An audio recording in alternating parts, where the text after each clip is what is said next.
20 de febrero. Meditación del día.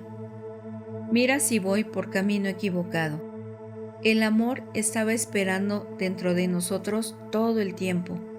Todo lo que tuvimos que hacer fue buscar en nuestro interior y allí estaba. La etiología de la enfermedad y de la salud mental y emocional. Página 87. Mi vida era un verdadero fastidio, siempre criticando a los demás. Estaba convencida de que siempre tenía la razón en todo. Mi fe se volvió amarga y eso no fue por casualidad.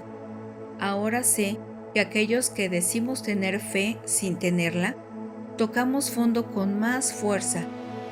Ruego poder hacer todo lo posible para amar a mis semejantes.